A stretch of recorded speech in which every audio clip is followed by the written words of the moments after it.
Bonjour, je m'appelle Malo, j'ai 22 ans, je viens de Neoma et je suis en stage aujourd'hui en commercial chez Procter & Gamble.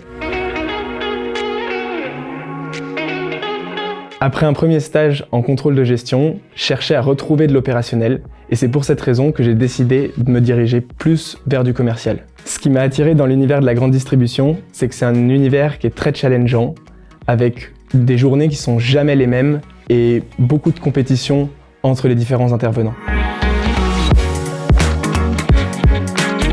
Il y a deux choses qui m'ont donné envie de postuler chez Procter & Gamble. La première, c'est que c'est un des leaders sur le marché de la grande distribution. La deuxième chose qui m'a beaucoup plu chez Procter & Gamble, c'est que c'est une école de vente qui est reconnue à l'international et en France.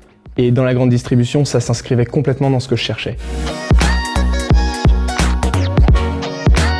Après avoir postulé, j'ai aussi fait des tests en ligne, des tests un peu psychotechniques, de logique, des mises en situation. Et puis ensuite, j'ai fait 2 ou 3 tours d'entretien. Lors de ces entretiens, tu commences par des questions très classiques, puis après tu vas avoir des mises en situation, des études de cas. Et à chaque fois, les questions vont essayer de tester un peu ta logique. Ce qu'il faut bien comprendre, c'est que chez Procter, tu es évalué non pas pour être un bon stagiaire, tu es évalué pour faire une carrière chez eux. Et ça, le stage, c'est vraiment une période d'essai chez eux. Ils vont vouloir te prendre pour qu'ensuite tu puisses retravailler chez eux.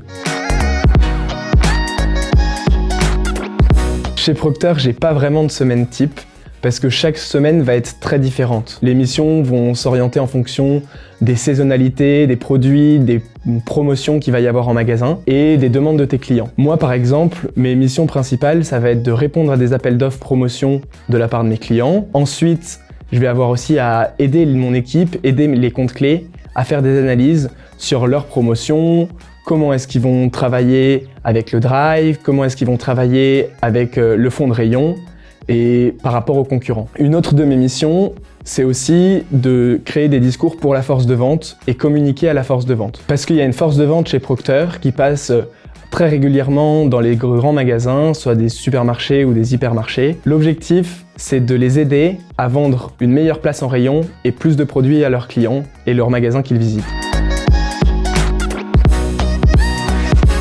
Ce qui m'a agréablement surpris chez Procter, c'est les temps de formation qu'on avait entre stagiaires par des gens qui avaient des compétences, qui pouvaient nous apprendre des choses de l'entreprise. La culture chez Procter, je la trouve super positive parce que tu reçois des feedbacks en permanence sur comment tu as travaillé, les missions que tu as réalisées et ça te permet vraiment de progresser. Un autre aspect de la culture de l'entreprise qui est super et que j'apprécie vraiment beaucoup, c'est que tu es tout le temps rewardé pour ce que tu fais. Après avoir reçu un feedback, tu reçois très souvent un reward parce que tu as bien travaillé. Et enfin, le troisième point que j'aime beaucoup dans la culture de l'entreprise, c'est la culture de l'afterwork. Après le travail, on se retrouve très souvent entre stagiaires, avec les membres de ton équipe, avec les membres de ton service, à aller échanger autour d'un verre et ça permet de souder les équipes, de rencontrer du monde et ensuite de comprendre ce que eux ils font dans l'entreprise. Ce que je tire de mon stage chez Procter, c'est que j'ai beaucoup appris. J'ai eu une super relation avec mes managers et puis j'ai appris aussi sur le secteur de la grande distribution dans lequel je pourrais potentiellement travailler plus tard. Parce qu'aujourd'hui, j'imagine plutôt travailler dans la grande distribution et surtout dans les fonctions commerciales.